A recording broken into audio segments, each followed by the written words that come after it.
Hi guys! Welcome to my channel. For today's video ay pupunta nga kami ngayon sa Bagong Tuklas River. Dito nga yan sa Kawag, Subic, Zambales. At syempre, bagong lahat, nagpicture-picture muna kami dito sa Barangay Kawag, view deck nila. At kitang-kita nyo naman ang magandang tanawin at malawak na dagat mula rito sa itaas. Kaya naman, enjoy na enjoy ang mga kiddo sa pagpipicture. At eto na nga guys, binabaybayan na namin ang daan mula punta sa Bagong Tuklas River. Dito nga yan sa Kawag, Subic, Zambales. At tingnan nyo naman guys, ang aking mga junakis ay pagod na pagod nga sa habang biyahe. At antok na nga sila guys. Dahil inip na sila sa pagkakaupo nila. At ito na nga guys, sa wakas, mahigit isang oras kami nagbiyahe ay narating na rin namin ang entrance papunta sa Bagong Tuklas River. At alam nyo ba guys, 10 piso lang ang entrance dito guys.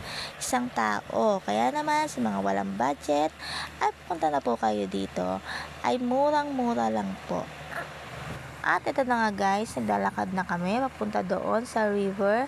Medyo mabato nga lang po ang mga daan dito, kaya konting ingat lang po tayo, lalo na po sa may mga kasamang bata. Huwag po natin silang hayaan na maglakad mag-isa, dahil pag sila ay nadapa ay tiyak na bagok po sila. Kaya naman po, siguraduhin po natin hawak po natin ang ating mga anak pag naglakad po tayo dito sa mga bato.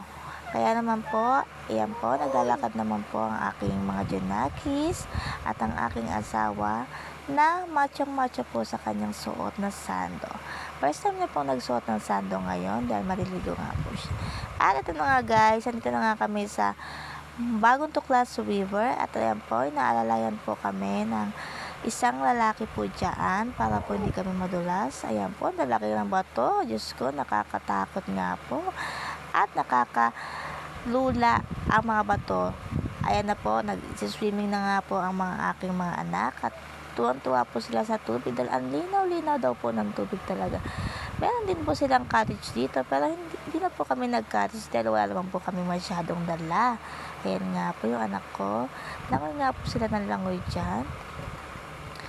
At ayan nga po, may konting holes nga po. At tuwa po sila dahil namamassage po ang mga likod nila dyan, guys.